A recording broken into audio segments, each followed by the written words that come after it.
Washington DC gaggeessanii jedhu hawaasi dila addunyaa gochuu duguug sanyii dhaabsisuuf yoomillee dammaquu qaba. Our world is at the crossroads. Kabaja mirga namummaa ilmaan namaa tiksuu kan dandeessisanidha. Mirgoonni siivilii, diinagdee. Guyyaa mirga ilmaan namaa kabajamaa jiru sababeeffachuun qondaalee olaanaa United Nations Abba Antonio Guterres dubbate. Kanaan itti fayyadama. Itoophiyaa daballiin gatii boba'aa ol kuruphachuun qaala'insi jireenya kaduraanuu bakka jabduumas biyyattii taammeessuu danda'a jechuun jiru. Bu'uura daballii gatii taasifameen gatiin beenzina liitira tokko birrii 31 fi saantima 74 gaheera. Gosoota boba'aa biroo irrattis daballiin gatii wal fakkaatu taasifamee jira. Mootummaan Itoophiyaa gatii boba'aa irratti daballii gatii olaanaa jedhamatti 25 taasisuu beeksisa jira. Yeroon ingiraatti santiima. Guutuu Itoophiyaa irra namooti miiliyoon 23 ta'an deeggarsa namoota akka barbaadan federeeshinii waldaa fannoo diimaa baatii diimtuu dila addunyaatiif waldaan fannoo diimaa Itoophiyaa beeksisa. Hoomannooti TPLF naannoo Amaaraa magaalota lama keessa namoota nagaa hedduu jumlaan na jala jeessan ka jedha dhaabbati mirga namoomaatiif falmuuma Right Watch gochi godhamee jira kan balaaleffachuun ibsi baase jira. Ijjeechaan kun ka godhamtu magaal kaab Gondaraana Dadaatti gandi Biqqayyoo Cina jedhamtuuf magaal Qobboo keessa ka jedha dhaabbatichi waraan Itoophiyaa irra qorannoo walaba godhamuun tarkaanfiin cimaan fudhatamu akka qabdu koomishiin mirga namooma ka United Nations xiyyate jira tanallee salpheemna. Oduu teen talaatiin immoo Chaayinaaf Ameerikaa qaxxaamurra. 1 billion COVID-19 vaccines and a pledge to continue funding development across Africa. Dhiibba mirga namoomaatiin Beejiingimatti addunyaatti fakkaasuu ka jirtu DC'n Olompikii Beejiing ta'um 2022 godhamtu irratti hirmaat jechuu fi hordofee Awustiraaliyaa fi UK'n akkasumallee biyyoota akka Kanaadaa fi Chaayinaa balaaleffachuun jirtan hin dhandhuu jechuu jiru. Kanaan muummeffaanna muddee 10 bara 2021 bar guyyaa mirga ilmaan namooma geettan jenna.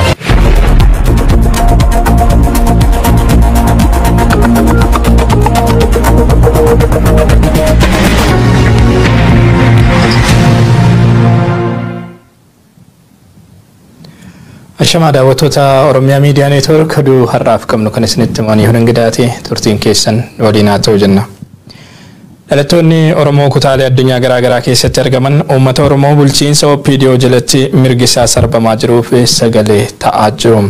Biyya Ameerikaa magaalaa Washington DC'tti hiriirri guddaan dhalattoota Oromoo kutaalee biyyattii garaa garaa irraa walitti dhufan hirmaachise geggeeffameera. Hiriira kanarratti abbootii amantaa dabalatee dhalattoonni Oromoo kumaatamaan lakkaa'aman hirmaachuun gochi duguuggaa sanyii kutaalee Oromiyaa garaa garaatti uummata Oromoo irratti raawwatamaa jiru akka dhaabbatu hidhamtoonni siyaasaa Oromoo manneen hidhaa Itoophiyaatti gidiraa argaa jiran akka hiikaman yakkamtoonni qabsoo Oromoo butanii aangootti bahuun deebi'anii uummaticha irratti akka raawwataa jiran seeratti akka dhihaataniif gaafataniiru. Rakkoon Oromiyaa keessa jiru waggootaaf hawaasa nagaa mudataa jiru xiyyeeffannoo mootummaa Ameerikaas ta'e kan hawaasa addunyaa hin arganne kan jedhan hiriirtonni kunniin bulchiinsi Joo Baayiden rakkoo Oromiyaa keessatti mudataa jiruuf xiyyeeffannoo kennuun furmaata rakkoolee jiraniif akka tumsuuf gaafataniiru. Waajjira haajaa alaa Ameerikaa fuulduratti walitti qabamuun sagalee isaanii erga dhageessisaniin booda xalayaa gaaffii isaanii ofirratti qabate bakka buutota waajjirichaatti kennaniiru.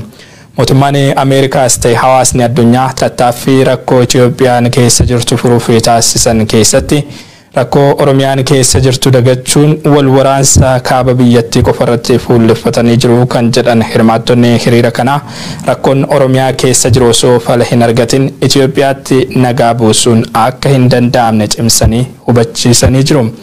Hiriirri wal fakkaatu biyya Awustiraaliyaattis kaleessa kan geggeeffame wayitaa ta'u biyyoota biroottis kan itti fufu ta'uu odeeffannoon qabnu ni agarsiisa. Hiriira Washington DC'tti geggeeffame kanarratti dhalattooti uummata Tigraay, Gambeellaa, Agaa'oo, Qimaantee fi kanneen biroo dabalatee sabaaf sablammoonni biyyattii biroon hirmaachuun waloon hawaasa isaaniitiif sagalee ta'aniiru.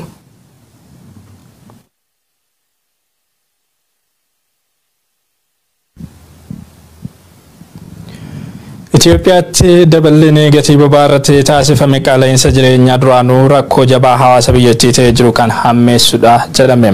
Mootummaan Itoophiyaa gatii boba'aa irratti daballiin gatii olaanaa hanga harka 25 ga'u taasifamu jibbana beeksisee ture. Daballiin kun haala qabatamaa jireenya lammiilee ilaalcha keessa kan galche miti jedhu ogeeyyiin dinagdee. Guutuun gabaasa kanaatti aanee dhiyaata.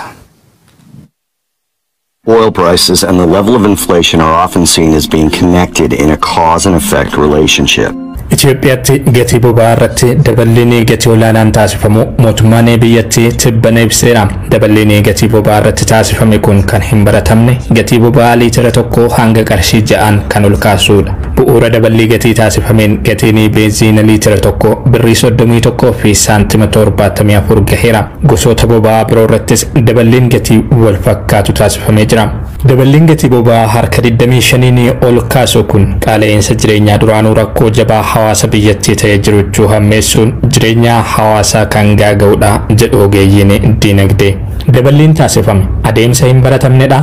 Haala qabatamaa yeroo ammaa hawaasni biyyattii keessatti argamus ilaalcha keessa kan galche miti. Rakkoo qabaa jedhu ogeessi diinagdee OMN Finfinneetii dubbise. Al tokkoon gatii boba'aa irratti daballii harka 25 taasisuun tarkaanfii sirrii akka hin taane himaniiru. Tarkaanfiin kun mataa isaattuu imaammanni diinagdee biyyattii rakkoo qabaachuu, kufaatiin diinagdee biyyattii sadarkaa fooyya'uuf hin dandeenye irra gahee jiraachuu mul'isa jedhan.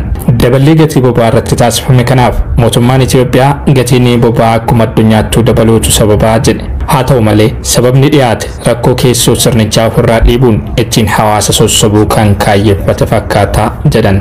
Rakkoo kanaaf gaaga'ama wal waraansa hiika hin qabne kan biyyattii keessatti waggaa tokko oliif deemaa jiruun mudatetu sababa ijoodha jedhu ogeessi diinagdee OMN dubbise kun. Daddaaqamni diinagdee waraanni hordofsiise hariiroon gaariin biyyoota ollaa kan akka Sudaan waliin ture laaffachuun hanqinni sharafa alaa biyyattii mudatee fi dandeettiin waa bituu maallaqa biyyattii sadarkaa olaanaatiin gadi bu'uun sababoota ijoo qaala'insa jireenyaa hammeessaa jiran ta'us eeru. Itoophiyaan biyya boba'aa hin oomishne kana laabichee galchitu ta'uu wal qabatee hanqinni sharafa alaa biyyattii mudatee jiru daballii gatii boba'aa kan hordofsiisudha. Boba'aan duraanii karaa Sudaaniin galus sababa wal dhabdee daangaa biyyoota lamaaniin erga dhaabbatee bubbuleera. Kuusaa boba'aa gurguddoo lama kan biyyattiin qabdu keessaas tokko kan naannoo Kombolchaatti argamu sababa waraana kanaatiin qullaatti hafuu hin oollee jedhu. Sababoonni kunniin daballii gatii boba'aa kan hordofsiisuu malu jedhaniiru. Sababoota kanneen maraafuu adeemsi sirni aangoo irra jiru hordofu rakkoo qabaachuutu bu'uura jedhan. Daballiin gatii boba'aa irratti bifa haala qabatamaa hawaasa biyyattii ilaalcha keessa hin galchineen taasifame kun jireenya hawaasaa irratti kallattiin dhiibbaa kan hordofsiisu ta'us himaniiru. Gatii geejjibaa dabaluun cinatti qaala'insa jireenyaa akka waliigalaatti jiru hammeessuuf kan danda'udhas jedhan. Bulchiinsa Abiy Ahmed jalatti bara darbees daballiin gatii olaanaan boba'aa irratti taasifameera. Tarkaanfiin qaamni aangoo irra jiru cufiin isaanii fudhataa jiru kun qaama jiruu fi jireenya hawaasa biyyattiif hin dhimmamne ta'uu agarsiisaa jedhu xiinxaltoonni. Boba'aan alattis qaala'insi jireenyaa nyaata, meeshaalee ijaarsaa fi kanneen biroo irratti mul'atu yeroo ammaa hawaasa biyyattiitti yaaddoo jabaa ta'aniiru. Inflation rises in line with oil prices, which negatively affects households and ultimately the economic recovery. Oduu keenya itti aanuun guutuu Itoophiyaatti namoonni miiliyoona 23 ta'an deeggarsa namoomaa akka barbaadan Federeeshiniin Waldaalee Fannoo Diimaa fi Baatii Diimtuu Idil Addunyaa fi Waldaan Fannoo Diimaa Itoophiyaa ibsan. Waraanni kaaba Itoophiyaa waggaa caale jiruu fi jireenya namoota miiliyoona diigee jira jedha ibsi waloo jaarmiyaalee kanneen. Waraana kana malee illee hongee, hanqina nyaataa, weerara dhukkubaa, hojii dhabdummaa, dhukkubni midhaanii fi buqqaatiin uummata rakkoo jiru hammeesseera jedhan barreessaa olaanaan Waldaa Fannoo Diimaa Itoophiyaa obbo Geetaachoo Xahaa. Tarkaanfiin hatattamaa hin fudhatamu yoo ta'e rakkoon kun lubbuu namoota miiliyoonotaan lakkaa'amanii gaaga'uu danda'a jedhaniiru. Itoophiyaan durumaanuu rakkoo bubbule qabdii kan jedhan obbo Geetaachoon jijjiirama qilleensaa, weerara hawaannisaa, hanqina roobaa, weerara COVID-19 fi danqaalee hawaas dinagdee birootiin biyya raafamaa turtedha jedhu. Kanarratti waraanni yoo dabalamu lakkoofsa namoota gargaarsa fedhanii guddiseera jedhan. Hanqinni nyaataa sadarkaa yaaddessaa irra gaheera. Gargaarsi namoomaa kunis akkanuma barbaachisa. Nyaata, bishaan, maallaqa, tajaajila fayyaa, da'oo, meeshaalee bu'uuraa mana keessaa, meeshaalee qulqullinaa fi deeggarsi ciinsamuu gargaarsa namoonni miiliyoona 23 ta'an kunneen barbaadan keessaati. Federeeshiniin Fannoo Diimaa Idil Addunyaa IFRC gargaarsa kennaa jiru dabaluudhaan gargaarsa yeroo hatattamaa labseen dabalataan namoota 600 fi 60 bira gahuuf akka jiru himeera. Haa ta'u malee fedhiin jiruu fi leecalloonii dhaabbatichi qabu kan walgitu akka hin taanetu himame. Dabalataan firankii Siwiizii miliyoona 27 akka barbaadu beeksisee jira. BBC wabeeffanne.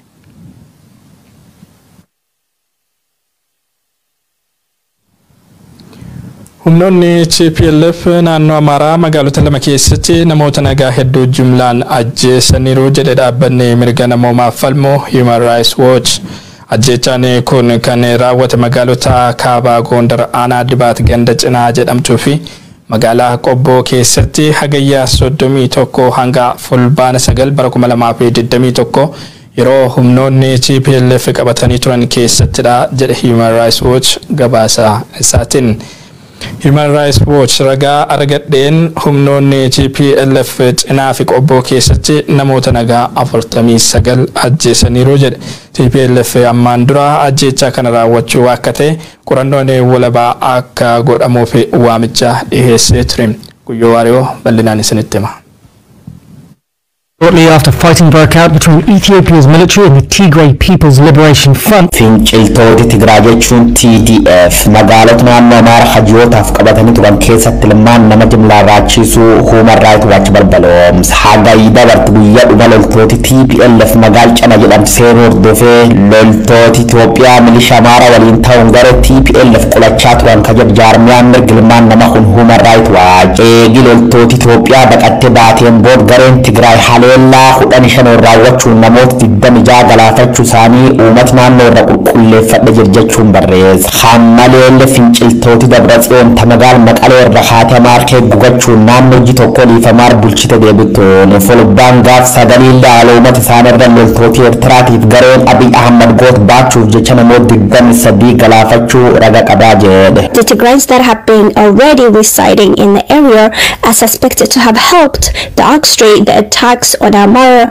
Loltooti Tigraay namoota dhaqee jiran dabalatee bif gara jabeenyaan guutameen namoota raachiisaa turan ka jedhu. Human Rights Watch Director wal dhibdeetiif yeroo rakkoo hate lammaffaa dabii waraana Itoophiyaatiin wal qabate garee wal hadhaa jiran kun uummata nagaarra godhan koomishiin mirga namoota dhaabbata biyyoota gamtoomaniitiin qoratamuu qaba jechuun gaafate. Waraan kaaba Itoophiyaa hasadaas 4 bara 2020 jalqabe hordofe gareen cuuf jechuun loltooti Itoophiyaa milishooti Amaaraatiif Eertiriyaa akkasumas TPLF dabhama almamarra raawwachuu jaarmiyaa mirga namoomaa qorannoo tan gaggeessan cufra gabaa'u. Jiyoot fulbaana hangoon kololeessaan namooti jecha canaaf qobboo godhan kan ilaan argaan qeessi firafiixa qofa sontaanii himoota fayyaa dubbisu namooti qulqulloon lakkoofsaan 50 taarra 5 hubadhe jira ka jedha dhaabbati Kenneth Roth Human Rights Watch TDF himachuu waan cufurratti argame.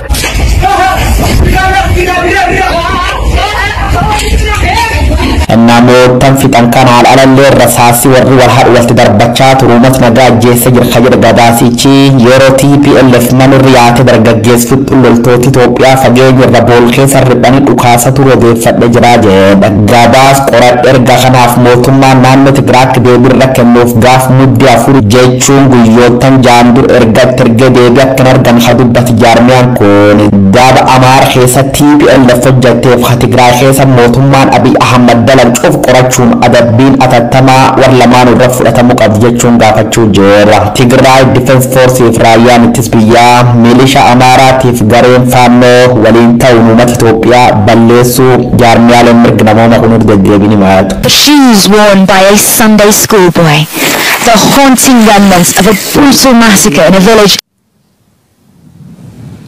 Hawaasni addunyaa gocha duguuggaa sanyii dhaabsisuuf yoomillee dammaquu qabaa jedhe dhaabbanni mootummoota gamtoomanii. Duguuggaan sanyii raawwatamuun duratti mallattoolee ifa ta'anii fi sirriin akeekantu jiru kan jedhan barreessaa olaanaan dhaabbata mootummoota gamtoomanii Antonio Guterres. Mallattooleen duguuggaa sanyii raawwatamuun dura mul'atan kan akka haasaa jibbiinsaa, loogii sanyummaa fi sarbama namoomaa fa'i. Isaan kun agarsiistuuwwan ijoodhaa jedhan. Kanaaf addunyaan mallattoolee akkanaa duguuggaa sanyii hordofsiisan quba qabaannaan dursee dhaqqabuu yakka duguuggaa sanyii hambisuu qabaa jedhaniiru. dhalli namaas eenyummaa isaa qofaan haleellaaf saaxilamuu hin qabu jedhan qondaallee dhaabbata mootummoota gamtoomanii kun karaa fuula tiwiitarii isaaniitiin. Hawaasni addunyaa yeroo garaagaraatti gocha kanaa fi yakkoota gara jabinaa dhala namaa irratti raawwataman gamtaa jabinaa fi murtoo tokkoon dhaabsisuu hin dandeenye jechuun qeequ. Dogoggoroota kaleessaa hir'isuuf waliin hojjechuu mirgaa fi kabaja namoomaa fi dhaabbachuu qabna jedhan.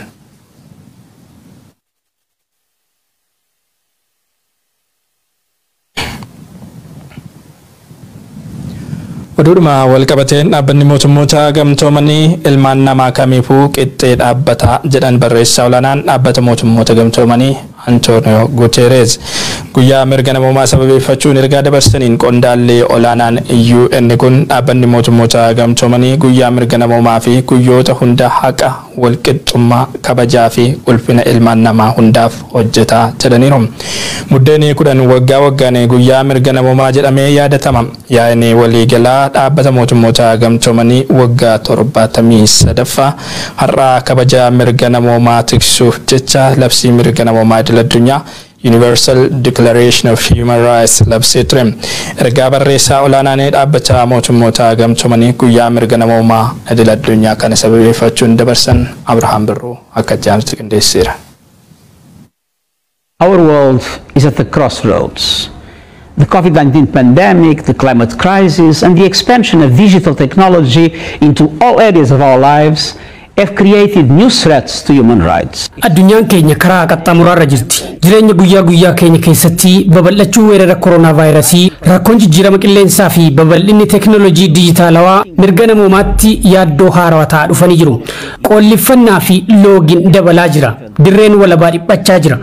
Waggoota kurnanii as hiyyummaa fi beelli sadarkaa olaanaadhaan dabalaa jiru. Daa'imman miliyoonaan lakkaa'aman mirga barachuu sarbamanii jiru. Walqixxummaan sarbamee loogiin dabalee jira. But we can choose a different path. 73 years ago today, the United Nations General Assembly adopted the Universal Declaration of Human Rights. Garuu karaa isa fooyya'aa filachuu dandeenya. Waggaa 73 har'aa dhaabbanni mootummoota gamtoomanii labsii mirga namoomaa idil-addunyaa labsee ture. Qajeeltowwan labsii kana keessatti tumaman kabaja mirga namoomaa ilmaan namaa tiksuu kan dandeessisanidha. Mirgoonni siiviilii, diinagdee, aadaa, hawaasummaa fi mirgoota siyaasaa ilmaan namaa bakka hundattuu qajeeltowwan labsii kana hojiitti hiikuudhaan kabajamuu danda'u. Wayitaa addunyaan weerara kooronaavaayirasii irraa bayyanattutti addunyaatti kabaji mirga namoomaa fi bilisummaan dhugoomuun walamantaan jabaatee boqonnaa haarawii banamuu qaba. Amanamummaan sirna haqaa seerotaa fi dhaabbilee irratti jiru dabaluu qaba. Amanamummaan hawaasi dhageettii itti argatuu fi komiiwwan isaa karaa nagaan itti hiikkatu ijaaramuu qaba. Dhaabbanni mootummoota gamtoomanii kabaja mirga namoomaa ilmaan namaa hundaaf dhaabbata. Har'as boris nuyi haqa walqixxummaa fi kabajaa fi mirga namoomaaf dhaabbanna. Baga guyyaa mirga namoomaa addunyaan isin ga'e.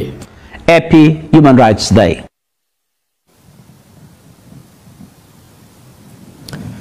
Dhiibbaa mirga namoomaa hedduu raawwachuu isheerraan kan ka'e hawaasa idil-addunyaa biratti akka jabaa qeeqamaa kan jirtu Chaayinaan Winter Olympiikii kan bara 2022 qopheessuuf qophiitti jirti.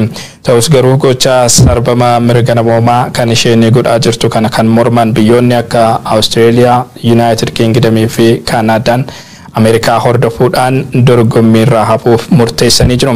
Chaayinaan gama isheetiin dabatuna irratti godhamaa jira. Kanas nan qoladhaa jechuu irratti argamti. Guyyoo Waariyoo bal'inaan isinitti hima. 1 billion COVID-19 vaccines and a pledge to continue funding development across Africa. While Tengudu America hordofuun dorgommii Beijing tabar 2022 Chaayinaan godhuuf jirtu irraa fuuf murteessine jirra. Sababi isheen immoo Chaayinaa mootummaa barree cina dhaabbachuun akkasumallee dhiibba mirga namoomaa biyyisii keessatti uummata nagaa irra godhuu jirtu akka dhaabdu barbaanna. Kanaaf erga dabarsuu jirra. Muummee ministeera Kanaadaa Justin Pierre James Trudeau jedhe. We're extremely concerned the repeated human rights violations by the Chinese government. China umat bichwa manta muslim ordof khagodin jijin ke jirat gatu jer Hong Kong khesa tirirtot fit uyak namoma jabara wachu si undaqu qab khajat biyisi Joe Biden American biyisi tante qabenya na dunya rasadar kalamme surrat targamt China khikhachi sun itdulte dulchi su medialen gabasan tokkumma China Africa ma qajedun yotan bir Senegal Dakar rakkoriam te bolchot Africa khadunya duguk sanyi tini mat dollar billion afurtamol badasun America khadalla sift biyiti Mao Zedong China ne ejole George Washington America wal abun qiyaman itbujert mergnamum maf demokrasi sarbu qofsantan internet chufunu mati fi adunya na danka khut Beijing gabas gare merg gazet stocks dila dunya khales mudda sagal barakum la maf dam tokko baf den gazet stock shanta molud una dunya rasadar kadra targam. The worst offenders have been named as China, Egypt and Turkey. Myanmar, China, Moscow, India, Ethiopia, Eritrea, Asia, Africa, rawar gazet stock heddu hidun ugi jefte baye biya baf khesa tarrek ara rabbal raum balani fatama jeru America mergil man nama khabaja muqabaje khara dildilaf bural bisoma yarte fitumte bulchumale mergil man nama budden tawni moyad China sabab khanandu biyoti yeyin mergal namati maqahamo qaban kannenak Eritrea Ethiopia fanu China na bujechu egil qaban yayu bubulan Joe Biden if Xi Jinping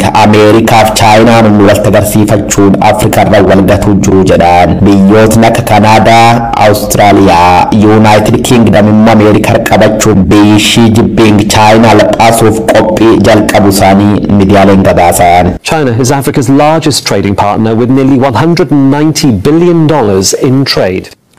Walumaa galatti oduun har'aaf qabnu kanneen turan daawwattoota keenya waan nooliin turtaniif galatooma.